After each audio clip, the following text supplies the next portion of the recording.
श्री सीता रामचंद्राभ्याम नमः।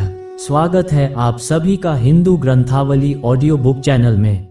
चौथा अध्याय, चैत्र मास में रामायण के पठन और श्रवण का महात्म्य। कलिक नामक व्याध और उत्तम मुनि की कथा। नारद जी कहते हैं, महर्षियों, अब मैं रामायण के पाठ और श्रवण के लिए उपयोगी दूसरे मास का वर्णन करता हूँ। एकाग्रचित होकर सुनो। रामायण का महात्म्य समस्त पापों को हर लेने वाला, पुण्यजनक तथा संपूर्ण दुखों का निवारण करने वाला है। वह ब्राह्मण, क्षत्रिय, वैश्य, शूद्र तथा स्त्री इन सब को समस्त मनोवांछित फल प्रदान करने वाला है।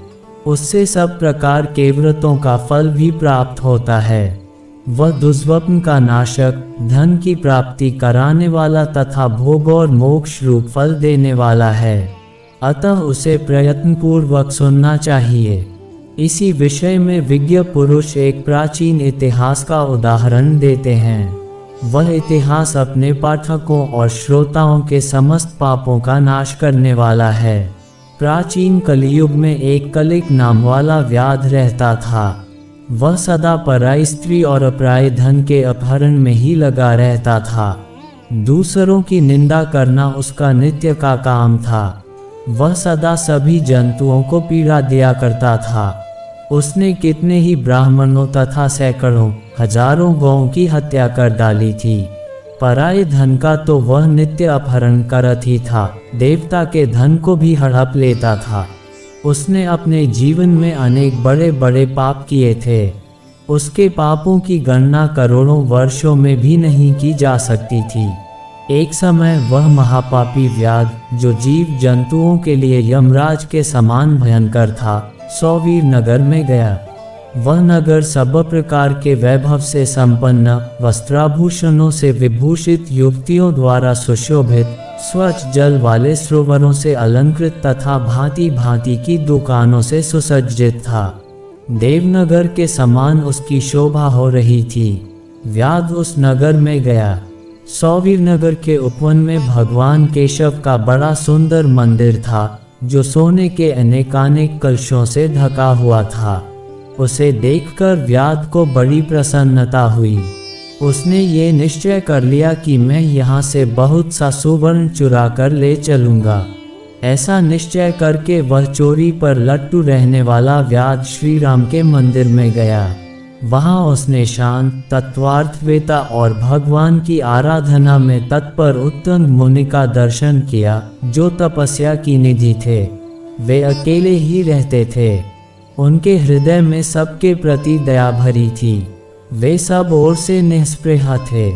उनके मन में केवल भगवान के ध्यान का ही लोभ बना रहता था।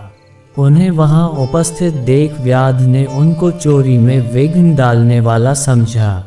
तदनंतर जब आधी रात हुई, तब वह देवता संबंधी द्रव्य समूह लेकर चला।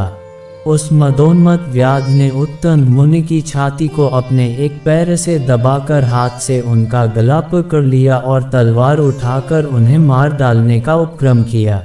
उत्तम ने देखा व्याध मुझे मार डालना चाहता है, तो वे उससे इस प्रकार बोले। उत्तम ने कहा, ओ भले मानुष, तुम व्यर्थ ही मुझे मारना चाहते हो। मैं तो सर्वथा निरपराध हूँ। लुब्धक, बताओ तो सही, मैंने तुम्हारा क्या अपराध किया है? संसार में लोग अपराधी की ही प्रयत्नपूर्वक हिंसा करते हैं। सौम्य, सज्जन निरपराध की व्यर्थ हिंसा नहीं करते हैं। शांतचित साधु पुरुष अपने विरोधी तथा मूर्ख मनुष्यों में भी सद्गुणों की स्थिति देखकर उनके साथ विरोध नहीं रखते हैं। जो मनुष्य बारंबार दूसरों की गाली सुनकर भी क्षमाशील बना रहता है, वह उत्तम कहलाता है। उसे भगवान विष्णु का अत्यंत प्रियजन बताया गया है। दूसरों के हित साधन में लगे रहने वाले साधुजन किसी के द्वारा अपने विनाश का समय उपस्थित होने पर भी उसके साथ वैर नहीं करते। चंदन का वृक्ष अपने को काटने पर भी कुठार की धार को सुवासित ही करता है। अहो, विधाता बड़ा बलवान है। वह लोगों को नाना प्रकार से कष्ट देता रहता है। जो सब प्रकार के संग से रहित है उसे भी दुरात्मा मनुष्य सताया करते हैं। अहो दुष्टजन इस संसार में बहुत से जीवों को बिना किसी अपराध के ही पीड़ा देते हैं। मल्लाह मछलियों के, चुगलखोर सज्जनों के और व्याध मृगों के इस जगत में अकारण वैरी होते हैं। अहो माया बड़ी प्रबल है, ये संपूर्ण जगत को मोह में डाल देती है तथा स्त्री, पुत्र और मित्र आदि के द्वारा सबको सब प्रकार के दुखों से संयुक्त कर देती है।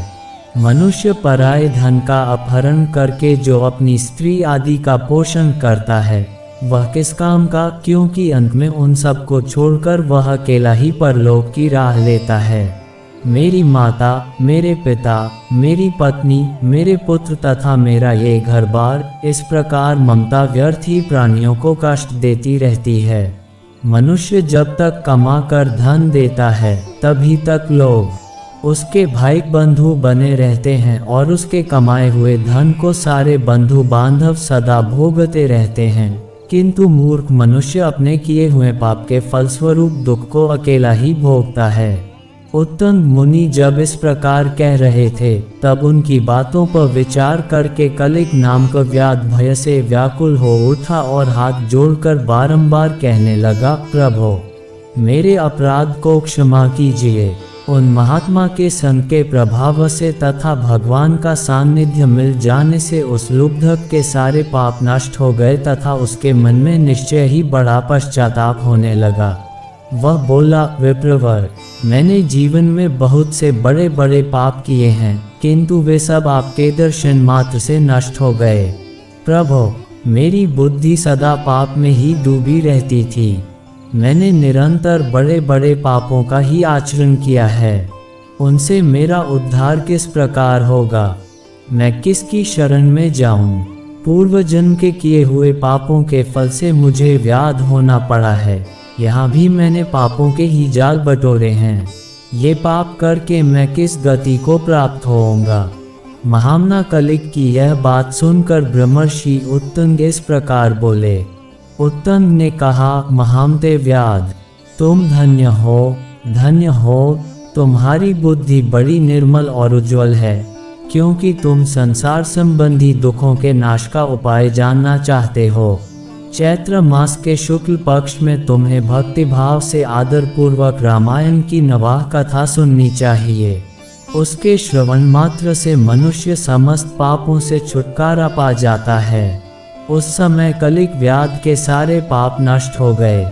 वह रामायण की कथा सुनकर तत्काल मृत्यु को प्राप्त हो गया। व्याध को धरती पर पड़ा हुआ देख दयालु उत्तंग मुनि बड़े विस्मित हुए। फिर उन्होंने कमलापति का स्तवन किया। रामायण की कथा सुनकर निष्पाप हुआ व्याध दिव्य विमान पर आरूढ़ हो उत्तंग मुनि से इस प्रकार बोला, विद्वन आपके प्रसाद से मैं महापातकों के संकट से मुक्त हो गया, अतः मैं आपके चरणों में प्रणाम करता हूँ। मैंने जो किया है मेरे उस अपराध को आप क्षमा कीजिए। सूत जी कहते हैं, ऐसा कहकर कलिक ने मुनिश्रेष्ठ उत्तंग पर देव कुसुमों की वर्षा की और 3 बार उनकी परिक्रमा करके उन्हें बारंबार नमस्कार किया। तत्पश्चात अप्सराओं से भरे हुए संपूर्ण मनोवांछित भोगों से संपन्न विमान पर आरूढ़ हो वह श्रीहरि के परम धाम में जा पहुंचा। अतः विप्रवरो आप सब लोग रामायण की कथा सुने। चैत्र मास के शुक्ल पक्ष में प्रयत्न पूर्वक रामायण की अमृतमयी कथा का नवाह पारायण अवश्य सुनना चाहिए। इसलिए रामायण सभी ऋतुओं में हितकारक है।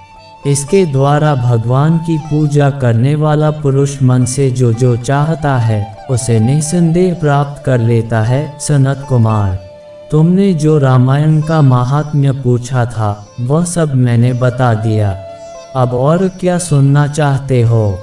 इस प्रकार श्री स्कंद पुराण के उत्तरखंड में नारद सनत कुमार संवाद के अंतर्गत रामायण महात्म्य का प्रसंग चैत्र मास में रामायण सुनने के फल का वर्णन नामक चौथा अध्याय पूरा हुआ। 4